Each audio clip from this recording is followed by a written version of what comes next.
So, track insiders, the Jamaican track and field fans came face to face with reality today. Words have been going around, but no, it's official. It's final. Shelly Ann Fraser-Pryce today put out her official statement saying that she's no longer going to be participating in the sport of track and field. She has retired. I know right off the bat that this is going to bring a lot of mixed feelings for fans. It's like a bittersweet moment seeing one of the greatest in the sport saying that time has come. It's going to hurt like crazy, but on the other hand, it's a joy to know that this young woman from Waterhouse has done so much for track and field, not just in Jamaica, but right across the globe. This young lady right here, Shelly Ann Fraser-Pryce, has shown the crowd that age sometimes is just a number. And also she has shown everyone, not just track and field athletes or not just athletes, that you can bounce back. You can come back from whatever situation that you are in. She has done it so many times. A young woman from Waterhouse having a big dream, and here it was, track and field made it possible for her. She has done well. She's been a 5-time world champion. And also she has done extremely well in the Olympic Games too. She has been a 2-time 100-meter champion in the Olympic Games.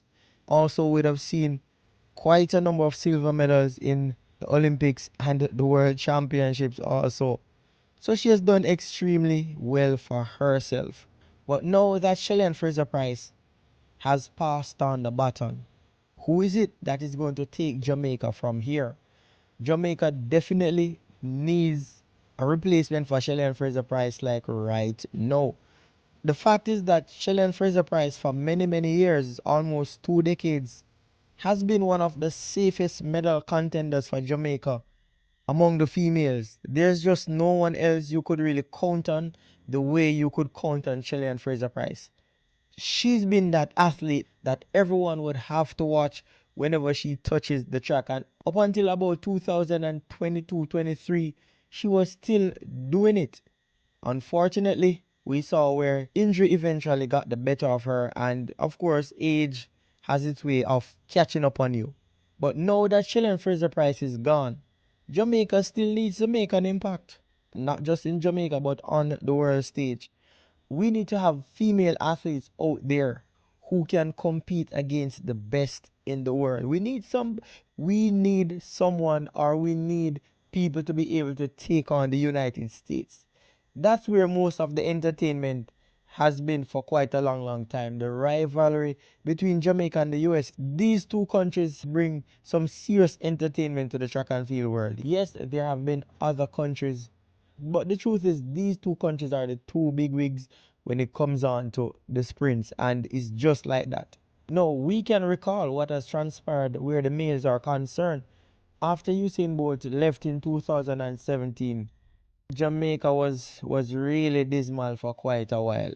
But we're happy now that we are back.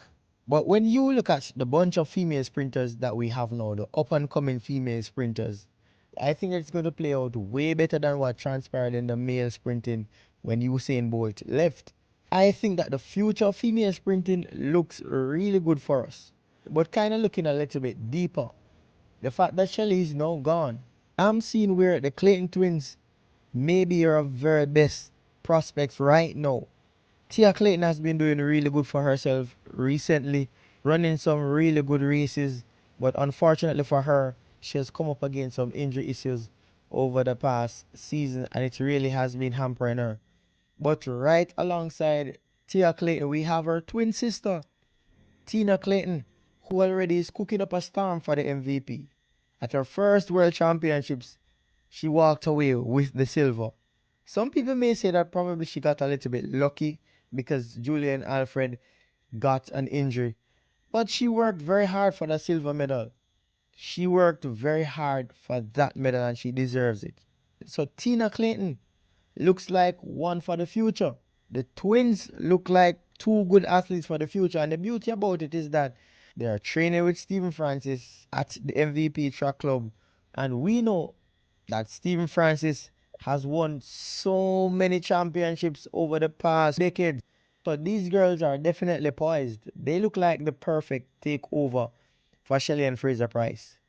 We don't want Jamaica to regress to a time where we're a non-factor in the sprints. We just cannot allow that to happen. So I'm saying that Tia and Tina Clayton seem to be coming in at a very, very good time. Of course, we still have Sherika Jackson. She could definitely have a little bit more firepower left in the tank, but we cannot solely depend on Sherika Jackson because somehow she has lost that killer instinct due to the fact that she got injured recently and somehow she has not gone past that. She's improving. She's looking a lot better than what we saw in 2024 and also in the earlier part of 2025. So that's a plus in the favor of Sherika Jackson. But outside of that, we know that Sherika Jackson is still not the youngest among the bunch. So right now, we need some younger legs to complement Sherika Jackson. Because, of course, if Sherika gets back to the great form that she was at, it's only a matter of time, too, before she will have to walk away like a Shelly and Fraser-Pryce. But having the twins and possibly others who will fit into this space that is left by Shelly and Fraser-Pryce, I think that we can still continue to be a dominant force or a force to be reckoned with. No, it's going to really take some doing for any athlete at all to catch up to where Melissa Jefferson is. And of course, we cannot rule out the fact that Jefferson wouldn't will not always be in this kind of form. But for right now, she's the woman, she's the person to beat, and she's looking really, really good. It's going to take something special from anybody else, Jamaicans or not, to get close to Jefferson to put her under enough pressure that she could possibly crack, and then they have the better hand of her. But if it's not Tina Clayton, if it's not Tia Clayton, then who will it be? Someone must step up to the plate. And we have been hearing news that Glenn Mills is now training one of the young ladies who was a star athlete back in her high school days in Jamaica. So let's see if Glenn Mills can finally get into the big league with the female athletes.